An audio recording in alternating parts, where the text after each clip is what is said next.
2023 Infiniti QX60 cabin filter. Open the glove box. And once you have it open, the cabin filter is actually located behind the glove box here.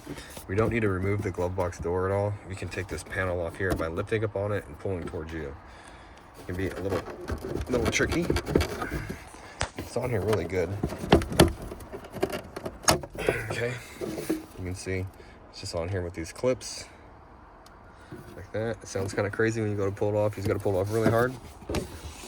Take this door, push this tab, pull towards you, and you can pull out the filter. Okay.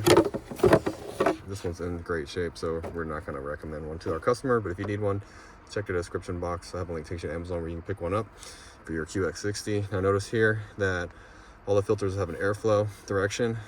It's always going to be down. Okay.